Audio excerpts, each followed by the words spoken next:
शुक्लाम्बरधरं विष्णुं शशिवर्णं चतुर्भुजं प्रसन्नवदनं ध्यायेत् सर्वविघ्नोपशान्तये।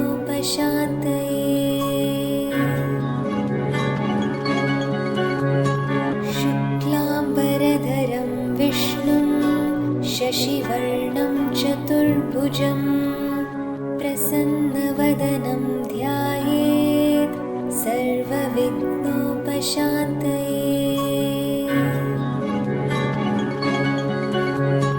शुक्लाम्बरधरं विष्णुं शशिवर्णं चतुर्भुजं प्रसन्नवदनं ध्यायेत् सर्वविघ्नोपशान्तये।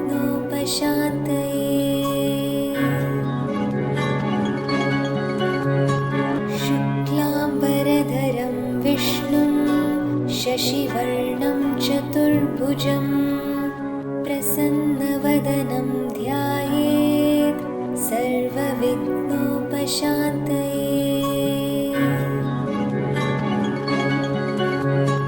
शुक्लाम्बरधरं विष्णुं शशिवर्णं चतुर्भुजं प्रसन्नवदनं ध्यायेत् सर्वविघ्नोपशान्तये।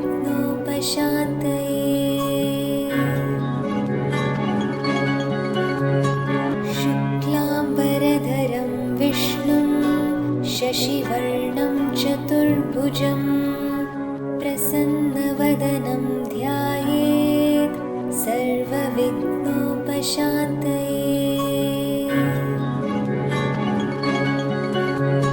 शुक्लाम्बरधरं विष्णुं शशिवर्णं चतुर्भुजं प्रसन्नवदनं ध्यायेत् सर्वविघ्नोपशान्तये।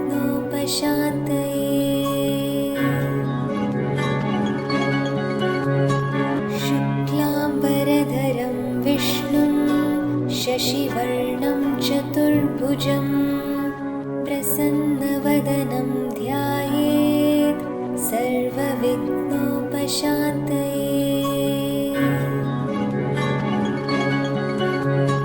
शुक्लाम्बरधरं विष्णुं शशिवर्णं चतुर्भुजं प्रसन्नवदनं ध्यायेत् सर्वविघ्नोपशान्तये।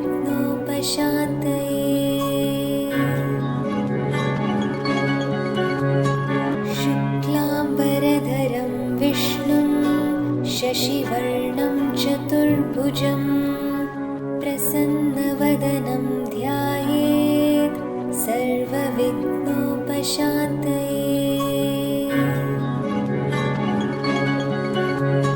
शुक्लाम्बरधरं विष्णुं शशिवर्णं चतुर्भुजं प्रसन्नवदनं ध्यायेत् सर्वविघ्नोपशान्तये।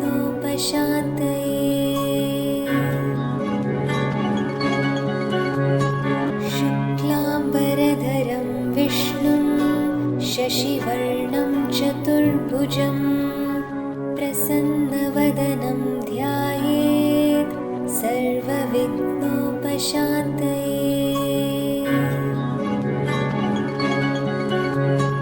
शुक्लाम्बरधरं विष्णुं शशिवर्णं चतुर्भुजं प्रसन्नवदनं ध्यायेत् सर्वविघ्नोपशान्तये।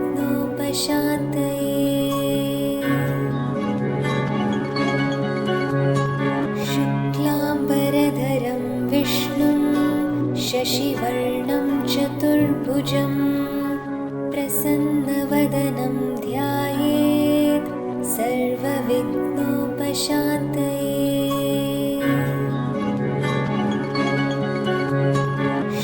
शुक्लाम्बरधरं विष्णुं शशिवर्णं चतुर्भुजं प्रसन्नवदनं ध्यायेत् सर्वविघ्नोपशान्तये।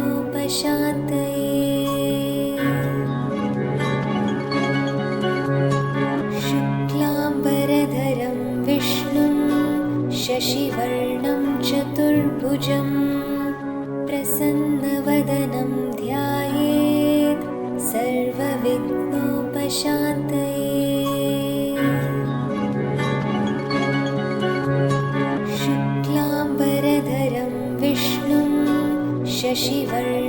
चतुर्भुजं प्रसन्नवदनं ध्यायेत् सर्वविघ्नोपशान्तये।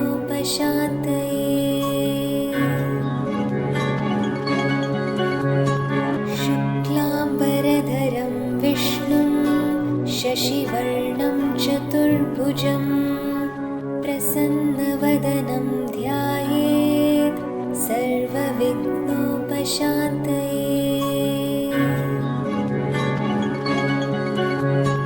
शुक्लाम्बरधरं विष्णुं शशिवर्णं चतुर्भुजं प्रसन्नवदनं ध्यायेत् सर्वविघ्नोपशान्तये।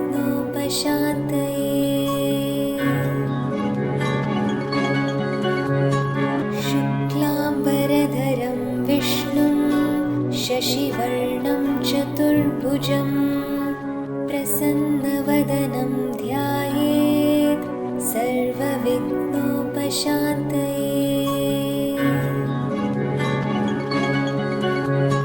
शुक्लाम्बरधरं विष्णुं शशिवर्णं चतुर्भुजं प्रसन्नवदनं ध्यायेत् सर्वविघ्नोपशान्तये।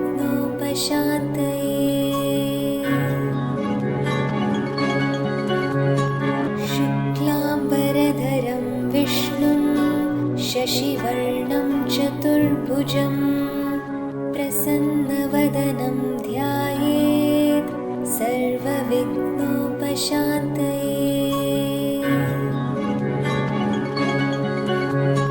शुक्लाम्बरधरं विष्णुं शशिवर्णं चतुर्भुजं प्रसन्नवदनं ध्यायेत् सर्वविघ्नोपशान्तये।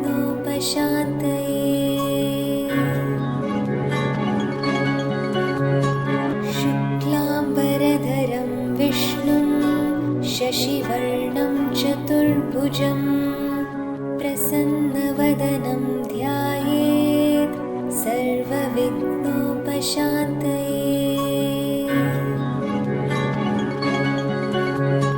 शुक्लाम्बरधरं विष्णुं शशिवर्णं चतुर्भुजं प्रसन्नवदनं ध्यायेत् सर्वविघ्नोपशान्तये।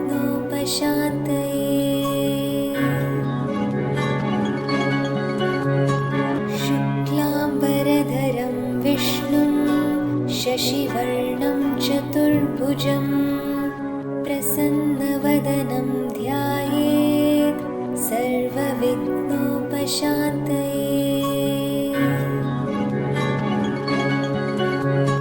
शुक्लाम्बरधरं विष्णुं शशिवर्णं चतुर्भुजं प्रसन्नवदनं ध्यायेत् सर्वविघ्नोपशान्तये।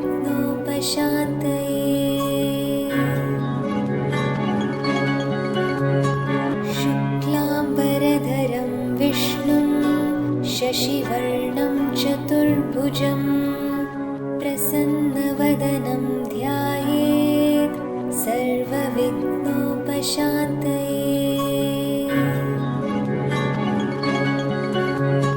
शुक्लाम्बरधरं विष्णुं शशिवर्णं चतुर्भुजं प्रसन्नवदनं ध्यायेत् सर्वविघ्नोपशान्तये।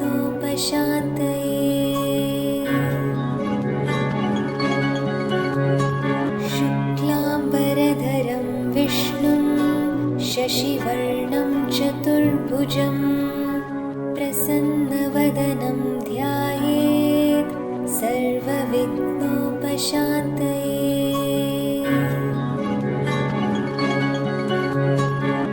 शुक्लाम्बरधरं विष्णुं शशिवर्णं चतुर्भुजं प्रसन्नवदनं ध्यायेत् सर्वविघ्नोपशान्तये।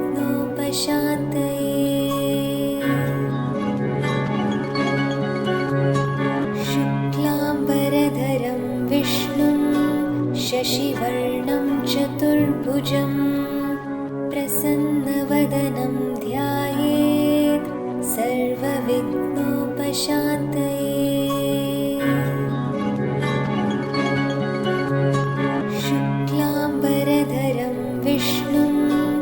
शशिवर्णं चतुर्भुजं प्रसन्नवदनं ध्यायेत् सर्वविघ्नोपशान्तये।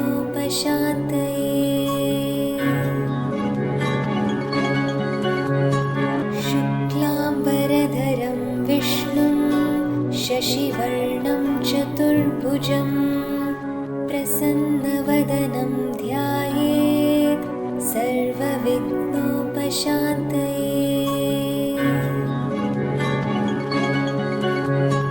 शुक्लाम्बरधरं विष्णुं शशिवर्णं चतुर्भुजं प्रसन्नवदनं ध्यायेत् सर्वविघ्नोपशान्तये।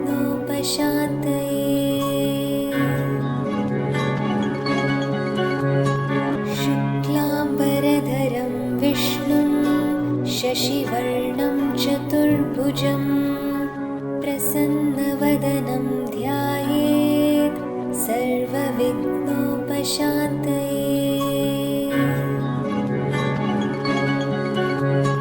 शुक्लाम्बरधरं विष्णुं शशिवर्णं चतुर्भुजं प्रसन्नवदनं ध्यायेत् सर्वविघ्नोपशान्तये।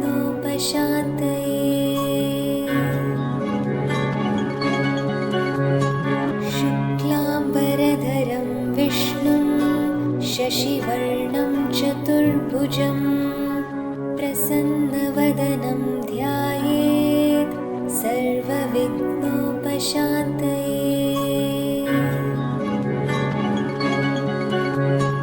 शुक्लाम्बरधरं विष्णुं शशिवर्णं चतुर्भुजं प्रसन्नवदनं ध्यायेत् सर्वविघ्नोपशान्तये।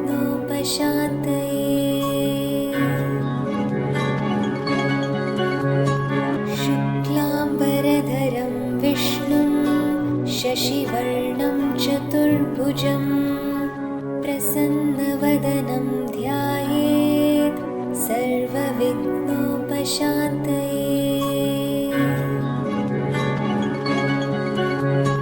शुक्लाम्बरधरं विष्णुं शशिवर्णं चतुर्भुजं प्रसन्नवदनं ध्यायेत् सर्वविघ्नोपशान्तये।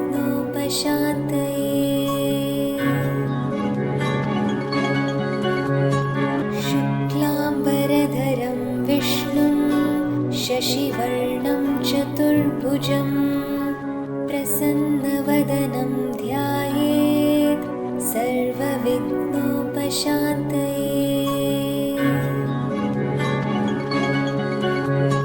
शुक्लाम्बरधरं विष्णुं शशिवर्णं चतुर्भुजं प्रसन्नवदनं ध्यायेत् सर्वविघ्नोपशान्तये।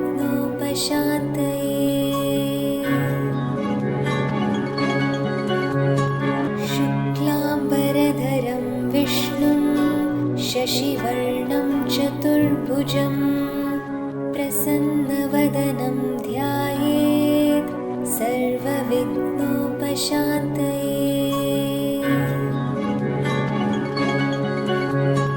शुक्लाम्बरधरं विष्णुं शशिवर्णं चतुर्भुजं प्रसन्नवदनं ध्यायेत् सर्वविघ्नोपशान्तये।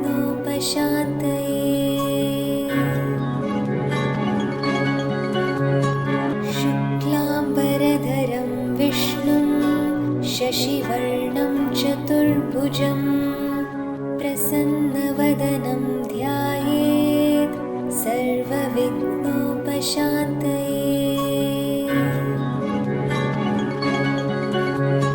शुक्लाम्बरधरं विष्णुं शशिवर्णं चतुर्भुजं प्रसन्नवदनं ध्यायेत् सर्वविघ्नोपशान्तये।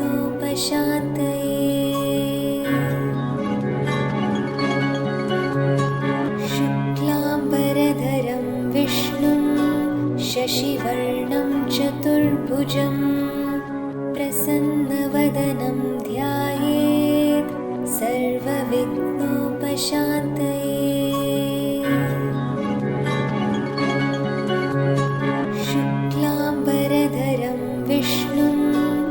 शशिवर्णं चतुर्भुजं प्रसन्नवदनं ध्यायेत् सर्वविघ्नोपशान्तये।